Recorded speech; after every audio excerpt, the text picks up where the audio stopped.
Hi, my name is Amy McCord with Flower Moxie, and I'm here to show you how to build the famous aisle marker that has just swept Pinterest for the last 2 years. In another video on our channel, you can check out where I really dive into the mechanics, the eco-friendly options to the less eco-friendly options. So we have the Pyrex dish, we have the traditional foam cage, not the eco-friendly one. But today I'm going to be making this at the Loamy dish with some Oasis Renew foam, which is a plant-based, more eco-friendly foam. But check out that video for a further explanation. Okay, let's get started.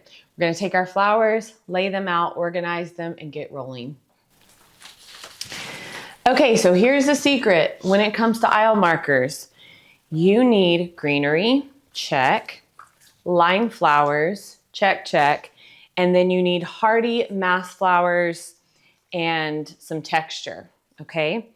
So what I mean by that is you need large, visually weighty flowers. I don't need you coming in here with sweet peas, anemones. They're too small for aisle markers. So it's more about what I call mass flowers.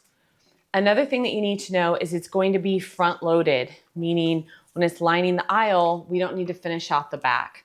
So it can be one-sided, okay? So I have a Loamy dish and, I would put water in this, make sure I have plenty. And we're gonna start out with greening, which is, pretty much how you see me start most of my designs. So we're gonna let this have some reach, but we are going to be mindful of how wide we're making it, because we come out too far, it's going to be in the aisle, it's gonna, people are gonna touch it, it might snag onto the dress. So we need to build it up and a little bit out. And we need to create movement and depth. So we'll get into that, but we're gonna start by greening, and we're just kind of covering mechanics. And you don't have to be so hardcore about it because you're not gonna be really that close to them, okay? So I'm starting to set a few lines with this greenery.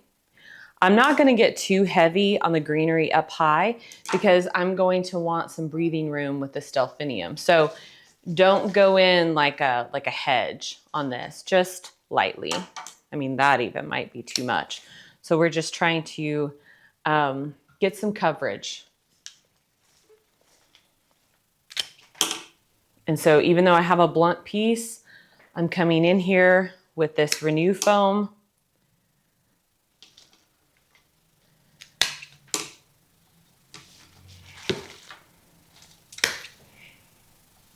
And getting some coverage.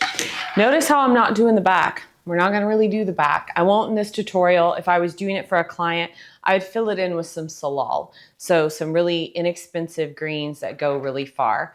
But just for time's sake on this video, you're not gonna see me get super precious about mechanics covering where I would if it was for a client. But you know how it is. Nobody wants to watch like a 30-minute video. Okay, all right, I think that we've got some pretty decent covering with this greenery. And let me give some room so you can see what's happening here. Okay, so I've set my margins. That's about the width of like what this chair would be. I've filled in some greenery. So let's start next. What are we gonna start with? Let's start with our largest flower. That's always a good place to start. I've got these really nice cremones, these Lavender Cremones. So here's the thing is we want it airy and it's very easy to get it compact. So that's where you create depth. And so we're gonna sink some stuff in, we're gonna pull some stuff out, and that feels wrong at first because you're like, I don't wanna sink this in because I want it to be seen. Well, then it's just gonna look like a sausage of flowers. So I'm gonna start by sinking this one in. And we still want this to have design and movement. We don't just wanna stuff in flowers. So we are going to build a triangle with this. And we wanna make sure that this is like coming towards you a little bit too.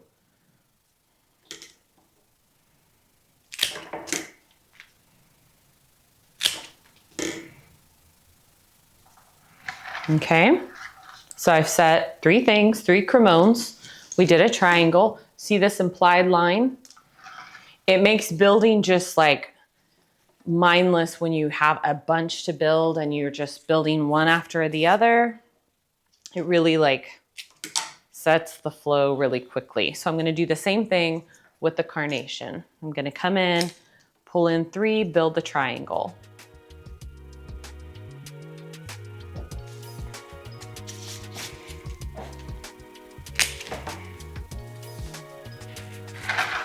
One, two, three. So we can do the same thing with this really nice Xpression rose. I'm going to sink this a little bit deeper.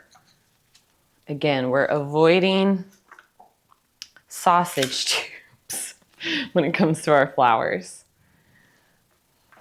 And because this is such a dominant color, I'm going to color block this a little bit.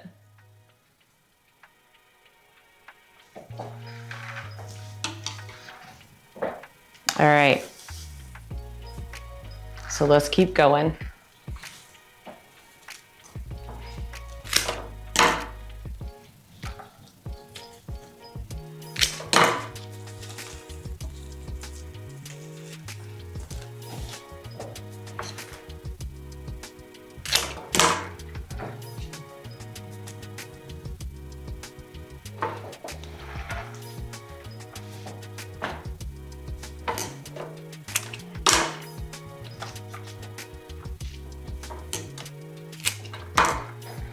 I want to start getting into my height, so I'm bringing in these asters to start creating that wildflower feeling. The hard thing when you're a new florist or a DIYer is remembering negative space and breathing room is your friend.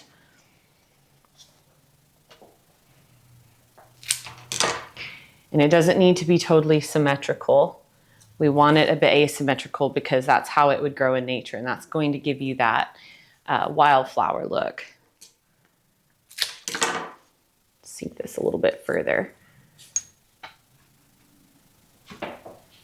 Okay, I'm going to want to start placing some of my delphinium. And it might be an instinct to say, okay, I want all my tall stuff going straight up, and we don't want that. We want some of it spilling out towards us. So instead of just being like a peacock with these, I want you to pull it down into the design. And again, having it like coming out like this. So I have a few broken delphinium, and I'm going to use those shorter pieces. Uh-oh.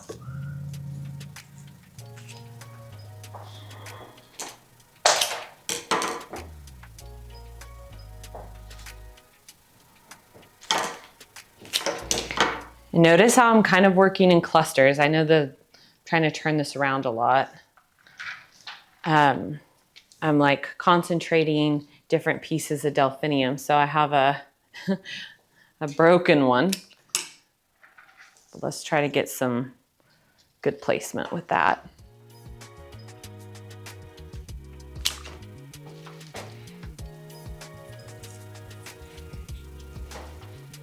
I used to be really bad about polka dotting things throughout a design, where I learned as a more experienced florist, concentrating, clustering gives way more visual impact. So your eye, like if you want blue to be prominent, then concentrate the blue. Like your eye will notice it more. All right, I've got this really large piece. I'm going to use this to cover some mechanics.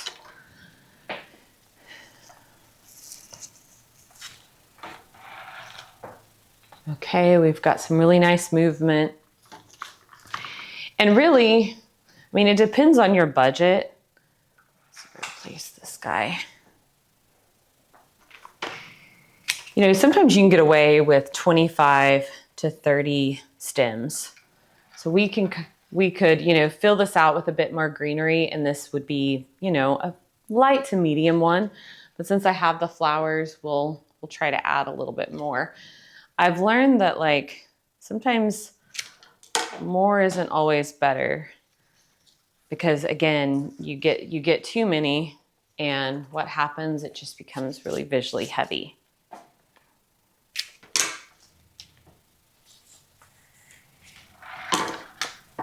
gonna try to work on this side. Okay, so looking at it, getting back, you know, I've got a bit of awkwardness here. I love this concentration. I love what's happening. I think that I can pull some of the warmer tones into the cool tones of the Delphinium. And this is a little bit visually heavy. So I'll try to kind of massage that a little bit with these shimmers. I might do a few reflexed. So this is what I get back and look at. I feel like this guy might be a bit much because it's such a dominant color. As a little side lesson, I hate it when people use the word focal flower, as in a type of flower is a focal flower. It's how you use the flower. That's what makes it focal. Because let's say you have a moody arrangement and then you throw a white carnation in it. Guess what? That white carnation is going to be your focal. So placement, color dominance, you know, if you're getting into more of like a formal,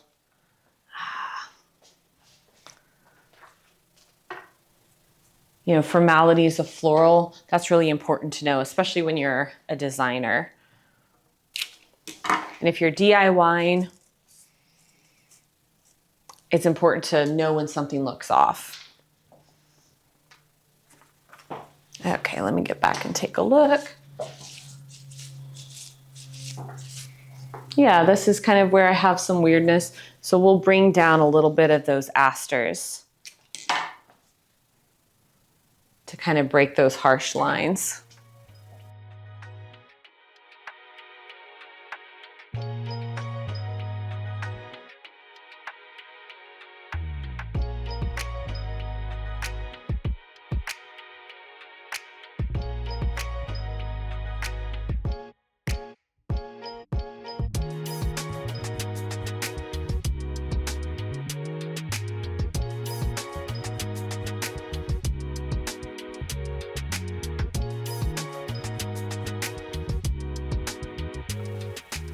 Okay, now we have our aisle marker. We can go heavier on this, we can go taller. The choice is up to you. Just remember not to make it so large it's impeding the aisle. Remember to make it front loaded. You can fill this back with some greenery. One thing is if you start having it tip, and this is why I prefer a loamy bowl over a foam cage because it's not so quick to tip on you. You can always take a half brick or a brick or some rocks, you know, cover them in moss or stuff some pebbles down in there to give some weight on the back. It will definitely be less expensive than filling out the entire thing, and it's going to like fit against those chairs way easier. So remember in the end to repurpose this. So as a wedding planner and florist, I would select the sweetheart table, like in front of the sweetheart table, the cake table. You can give it to the caterers, the bar, and disperse it throughout your reception. So if you find our videos helpful, like and subscribe, follow us on Instagram and TikTok because we always have little quick tips as you're building your floral journey. So we'll see you next time and thank you so much. Lastly, if you're a florist, you can get a pro account with Flower Moxie where we give you a deep discount on flowers. And I will say that our pre-mades are chef's kiss. You can just backfill, but they come clean, so it will save a lot of time because you won't have to clean and prep them. So join us next time, and thank you.